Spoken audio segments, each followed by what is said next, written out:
was the 2003 3.0 liter V6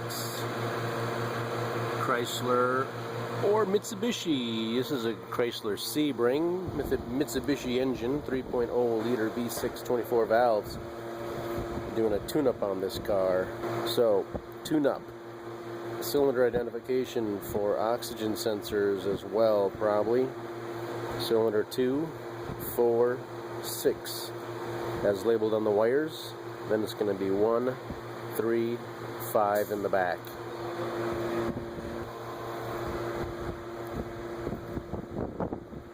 For the tune-up, usually you want to twist and pull the spark plugs.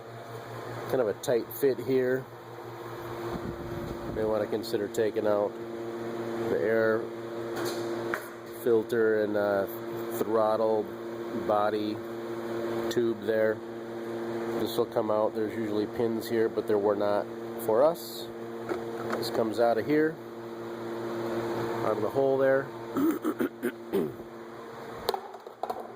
Remove these clips here. Disconnect the mass airflow sensor. And knock that out of there too. Maybe squeeze it together and get that out. And probably a 10mm bolt.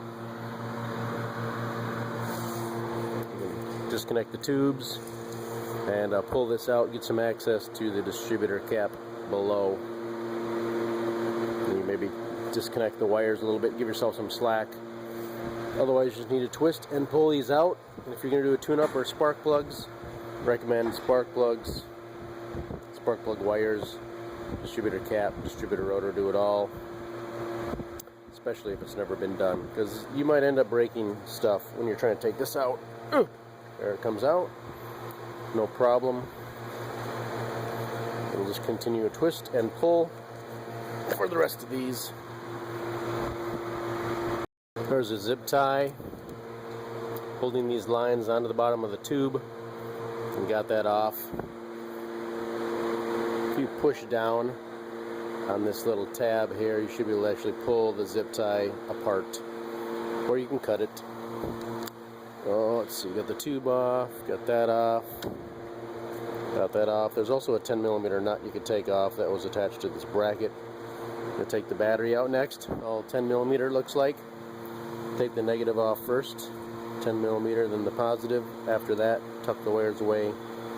2 10mm nuts holding this bracket on here, then we'll get the battery out. Easy. And then it looks like probably 12mm bolts. I think we're going to have to take the shelf off, maybe 2, maybe not, to give us some space for the distributor in there. See how the wires are nicely tucked down in there? That's super cool. Nice tight fit. So here's the battery tray out.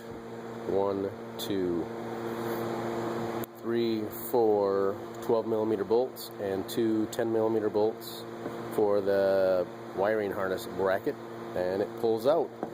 Now it will give us the space we so richly deserve. And then we can, as I talked about, maybe pull those wires off. They're going to have to come off anyway, pretty much. Give us a little slack for turning and pulling out those spark plug wires.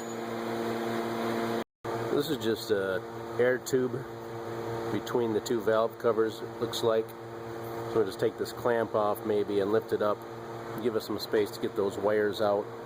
Also took the 2 other 10mm bolts out of here, here, and here. Just give us a little bit of slack for moving things. So we'll take this clamp off with the pliers and try and pull this hose off. Get a screwdriver and wedge it in there and work it loose. Should fold back just fine, so we get those wires out of there. So we got the harness out of there. If you see some oil here, you may seriously consider replacing the valve cover gasket. It's got grommets in there for sealing purposes. You can see it's kind of shiny on there with oil.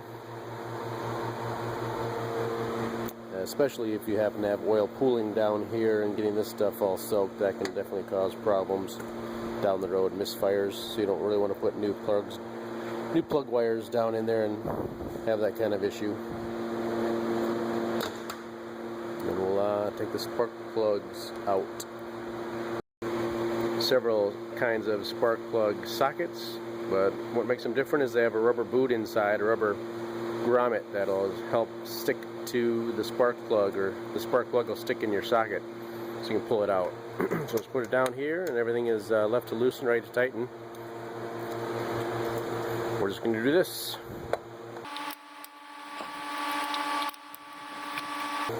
It's good they've all broken loose.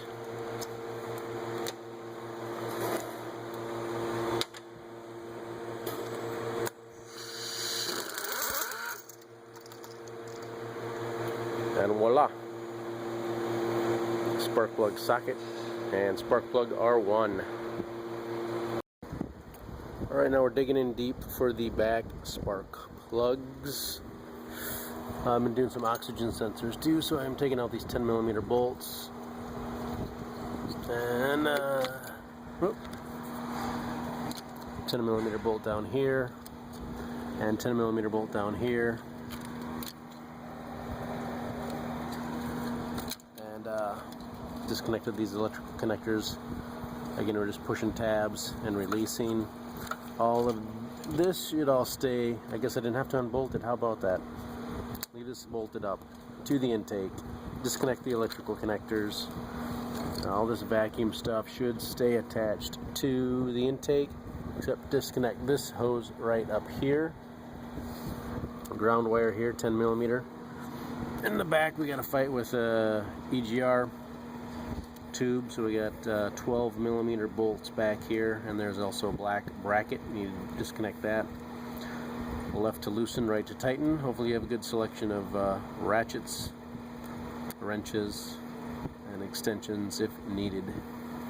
There's a gasket back there, so be aware of that, where it might fall or go after you disconnect it.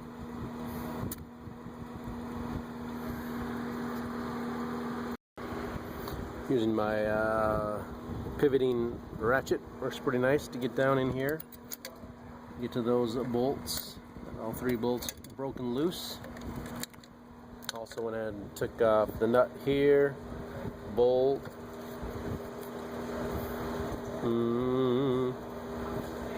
That was a bracket actually. Nut, bolt, bolt, bolt, bolt, bolt, and a nut down here just because I can. And it has my 12mm going to town. So, took the vacuum line off here and set it aside. Comes over here. So I'm going to reach down here with my arm and hopefully loosen up these, take these bolts out down here. Try and get you, there might be a bracket on the other side as well, so we'll get over there in a bit. Here's my basic setup back here. Kind of hard to see.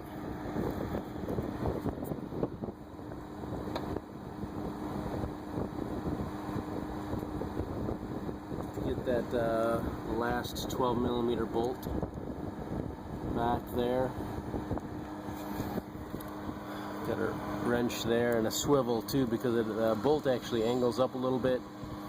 If you try and go at it straight, then the exhaust gets in the way of going straight. So I got a swivel back there and a short 12mm socket. Stubby 12mm wrench would probably work back there too, but I'm not sure if you have enough leverage.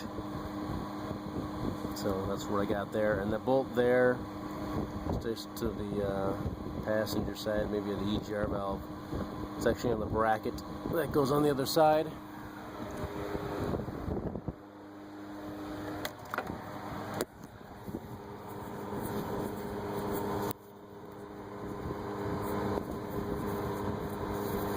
There's a bracket back here. There's a bracket back here, and if you feel with your fingers right up about here, this area behind the throttle body, there's a bolt here, but then it goes to the other side of the EGR valve and there's another bolt. So three bolts total for the brackets, supports in the back, and then two EGR 12mm bolts, and the gasket, which I did save right there. So, two EGR bolts, one bracket bolt, and one bracket bolt, and one more to come. Then we need to disconnect this coolant hose here. Not sure if it matters too much, except it's behind the distributor there. Well, maybe a straight shot down. Your choice which end to disconnect it from. Need to get this out of here too. In a tough spot, we could probably take this 12mm bolt out and just take the bracket off. And vacuum line here. Take that off because it's on this little metal line here. And yeah, I'm gonna take this off too. Forgot about this. It's got two dumb connectors where they have wire clips.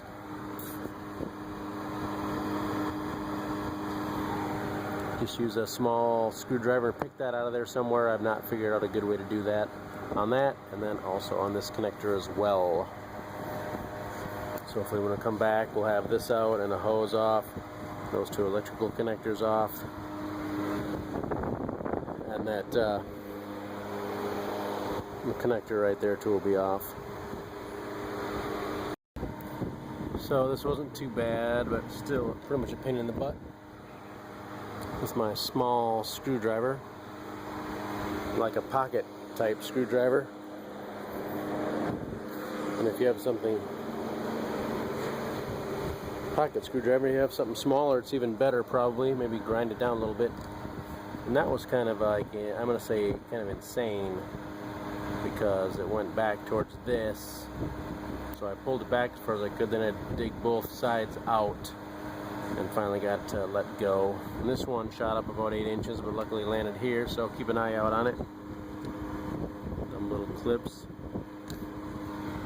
bigger clip. Alright, so they're out. Still gotta get that coolant hose, but I thought I'd let you know about that issue.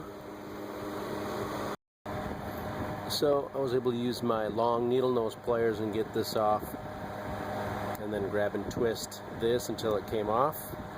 Off here, there's also a coolant hose back here, connects to the bottom of the throttle body. So again, your choice. Use my needle nose, and I grabbed this and I twisted it because the clamp was actually down on the bottom. So I turned it so I can get to it, and I can hopefully pull it up enough. Hopefully, we'll just go down maybe. How about that? Don't worry about it later. There, down. Now we can grab this and twist it.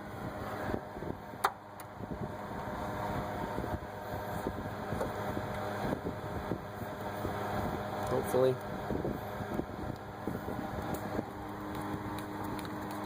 And grab it and twist it, hopefully, and break it loose.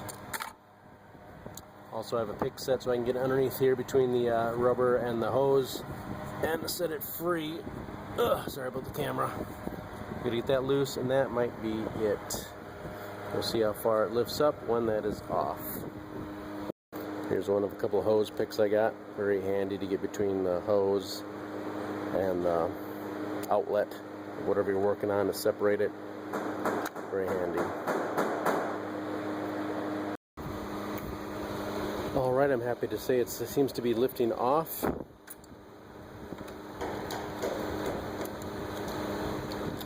I think it'll probably come all the way off.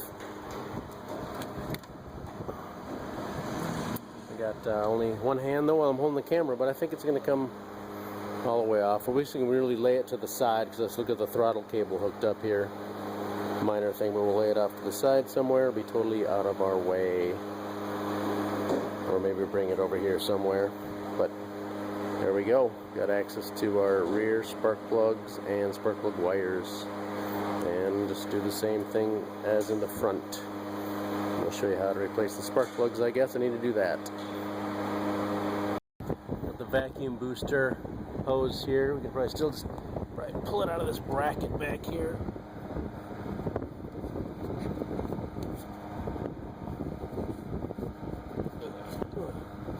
Alright, now we can lay it off to the side. I think that's going to be it. If there's any more surprises, you will be able to take care of it if I don't have it on film. You can kind of see that. You could leave those 3 10mm bolts bolted in here. So your spark plugs may or may not come with these pieces. There's a gasket. We'll just put that on there and turn it. It'll just turn on, thread it on there. Same with this. We'll thread it on that way. And the gasket with the wider part up towards the top. So we're going to thread these, put these together.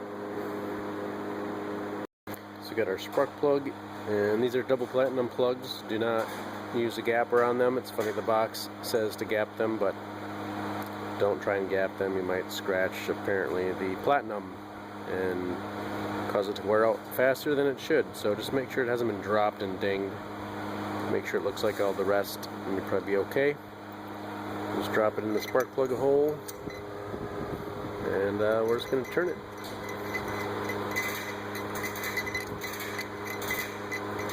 Till it bottoms out. If you need to use a wrench, that's fine, but someone you'll say, hey, it feels like it's hitting the bottom, there's the gasket, so we're going to go, not too much more. That's really it. About here to here, somewhere in there. It's tight, it's tight. And that's how you replace your spark plugs. So when you get it all back together, of course, you'll want to put some coolant in it. So you'll be putting coolant here in the radiator and the overflow. So fill this up with a good 50-50 mix of coolant. This had green antifreeze in it, so I put that back, but this might have Chrysler antifreeze if you're doing it, an orangish color. So put whatever's appropriate, whatever you took out probably, and fill this up. Might take a little while. And then once it's full, go ahead and put the cap on and run it. And inside, put the temperature on hot, and turn the blower up to 1 or 2 so you can feel the air. And hopefully in about 5 minutes or so you can feel some warm air. You can feel the air warming up. That's a good sign. And continue to let it run. Maybe drive it for a while, 5 or 6 miles. Let it get up to operating temperature and cool off, and top off your fluid as necessary in the radiator, and that maybe after 4 or 5 hours of sitting you can check it again. If you run it for 5, 6, 7 minutes and you don't feel any temperature change, you might want to shut it off and let it sit for a little bit, and then open up this radiator cap again, and you might have had an air pocket in there, and you might want to open it up and continue to fill it.